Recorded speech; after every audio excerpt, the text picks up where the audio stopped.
Even without doing any activity, you can still manifest what you want if you organize these 4 dimensions in one direction and keep it unwavering in that direction for a certain period of time. Now he believes Shiva will do it for him and it will happen. So is Shiva going to come and build your house? No, I want you to understand, God will not lift his little finger for you. What has not happened till now on this planet can happen tomorrow. Human beings are capable of making it happen tomorrow.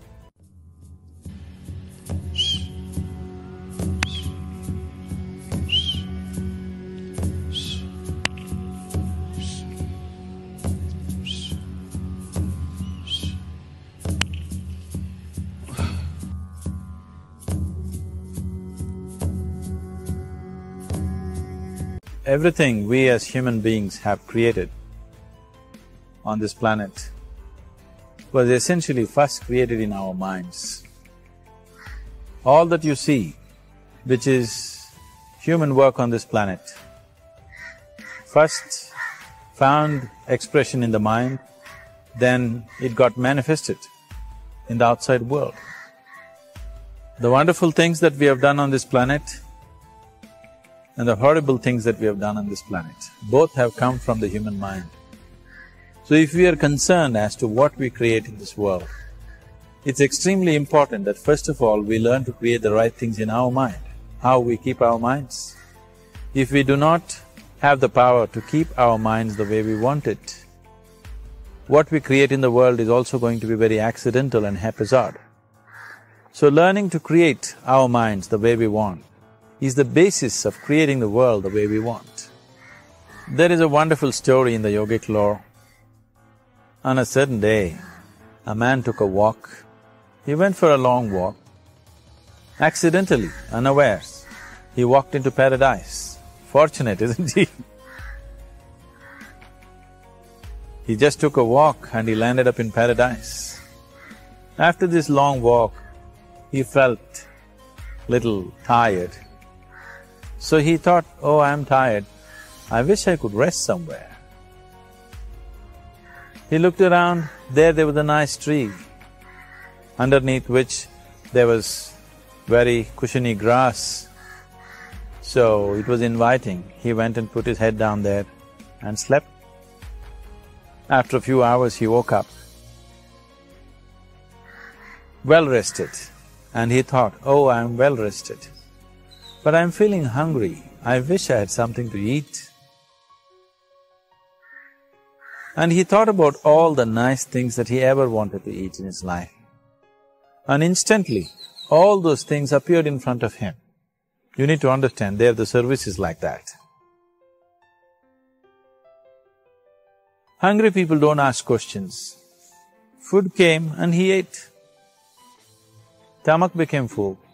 Then he thought, oh, my stomach is full, I wish I had something to drink.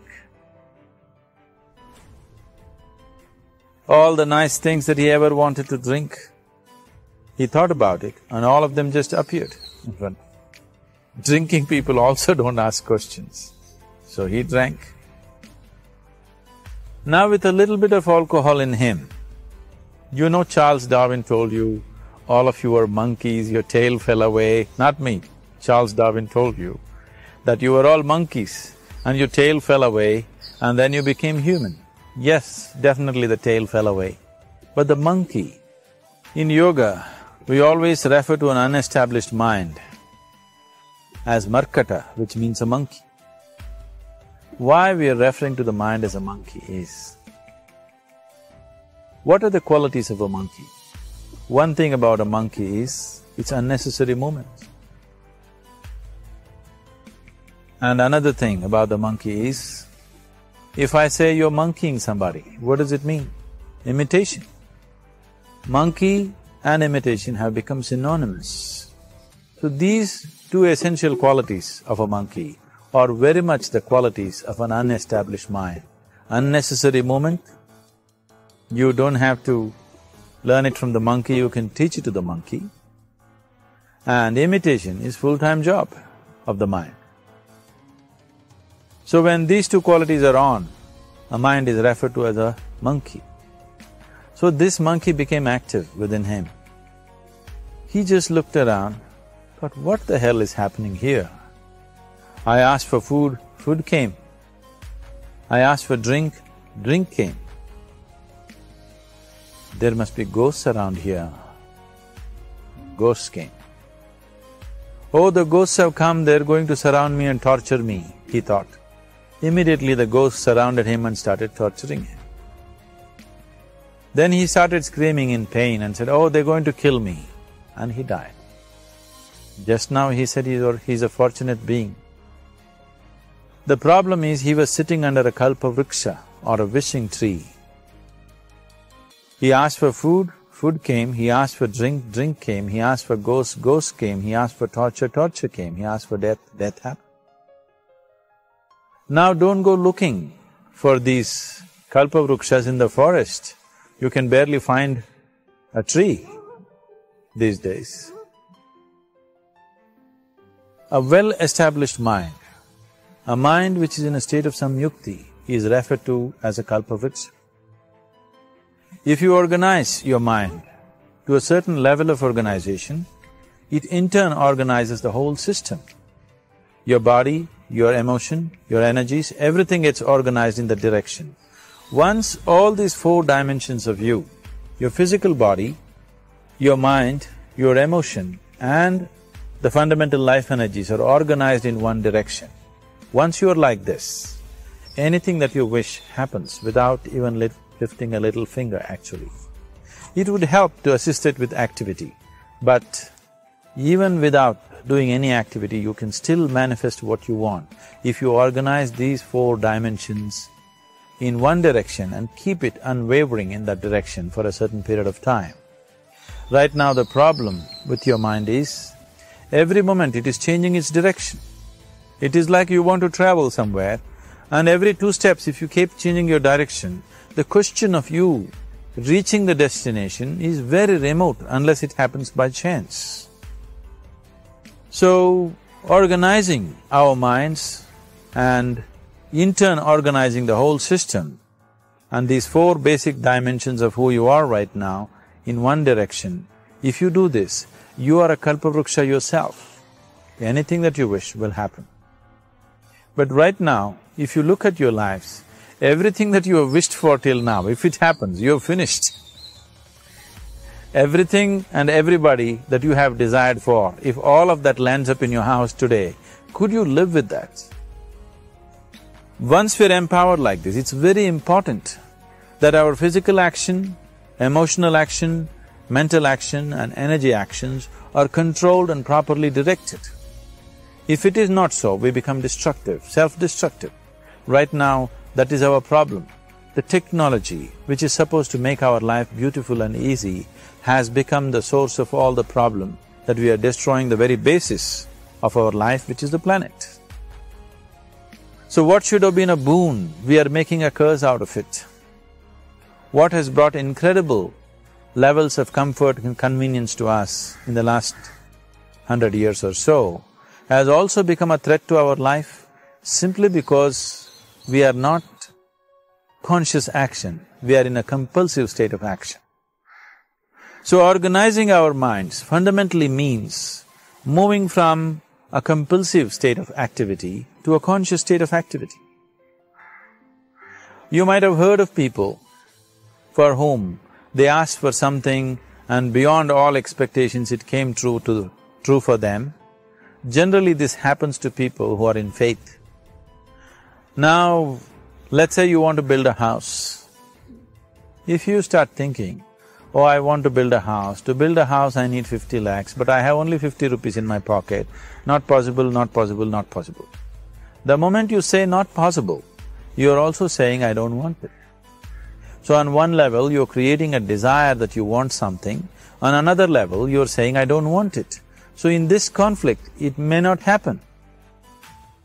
Someone who has some faith in a god or in a temple or whatever, who is simple-minded. Faith works only for those people who are simple-minded.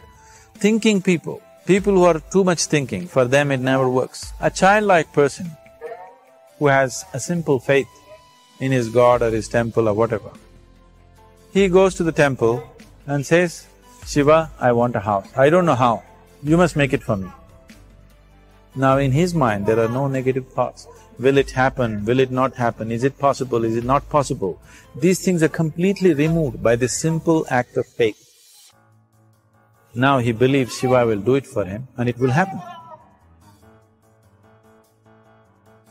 So is Shiva going to come and build your house? No, I want you to understand, God will not lift his little finger for you. What you refer to as God is the source of creation. As a creator, he has done a phenomenal job, there's no question about it. Could you think of a better creation than this? Is it in anybody's imagination to think anything better than what is there right now? So as a creator, he has done his job wonderfully well. But if you want life to happen the way you want it, because right now, the very crux of your happiness and your well-being is this. If at all if you're unhappy, the only and only reason why you're unhappy is life is not happening the way you think it should happen. That's all it is.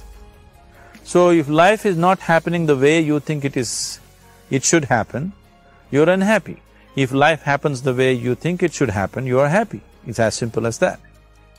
So if life has to happen the way you think it should happen, first of all, how you think, with how much focus you think, how much stability is there in your thought, and how much reverberance is there in the thought process will determine whether your thought will become a reality or is it just an empty thought. Or how you do not create any impediments for your thought by creating negative thought process. This possible is something possible or not possible, is destroying humanity. What is possible and not possible is not your business, it's nature's business. Your business is just to strive for what you want. Right now you're sitting here, if I ask you two simple questions, I want you to just look at this and answer this. Right now from where you're sitting, can you just fly off? You say no. Right now from where you're sitting, can you get up and walk? You'll say yes. What is the basis of this? Why you say no to flying and yes to walking? Because past experience of life, many times you've gotten up and walked, never did you fly off. Or in other words, you're using the past experience of life as a basis for deciding whether something is possible or not possible. Or in other words, you have decided that what has not happened till now cannot happen in your life in future. This is a disgrace to humanity and the human spirit. What has not happened till now on this planet can happen tomorrow. Human beings are capable of making it happen tomorrow. So what is possible and what is not possible is not your business. That is nature's business. Nature will decide that. You just see what is it that you really want and strive for that. And if your thought is created in a powerful way, without any negativity, without any negative thoughts bringing down the intensity of the thought process, the first and foremost thing is you must be clear what is it that you really want. If you do not know what you want, the question of creating it doesn't arise. If you look at what you really want, what every human being wants is, he wants to live joyfully, he wants to live peacefully. In terms of its relationships, he wants it to be loving and affectionate.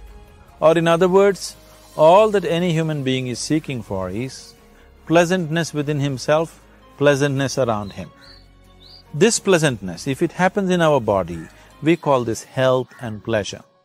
If it happens in our mind, we call this peace and joy. If it happens in our emotion, we call this love and compassion. If it happens in our energy, we call this blissfulness and ecstasy. This is all that a human being is looking for.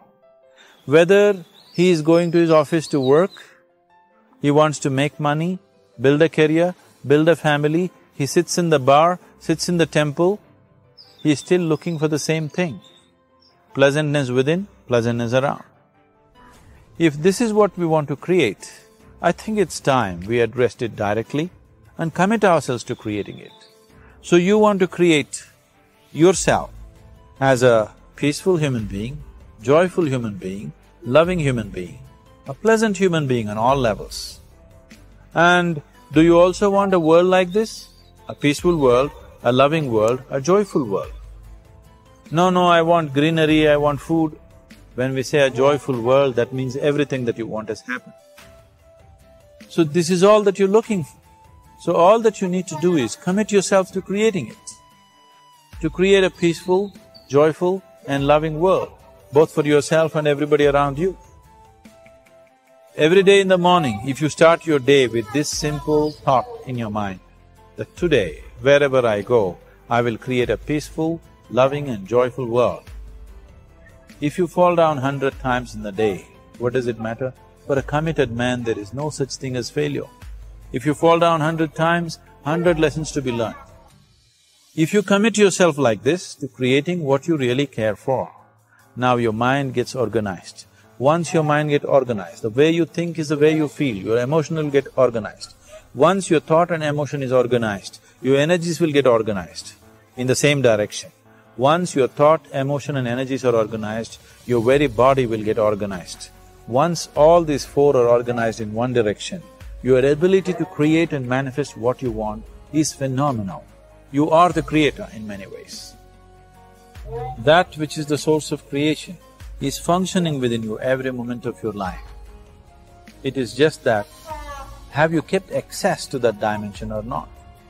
Organizing the four basic elements of your life will give you that access. There are tools and technologies to do this. The whole science of yoga, the whole technology that we refer to as yoga is just about this, transforming yourself from being just a piece of creation to become a creator.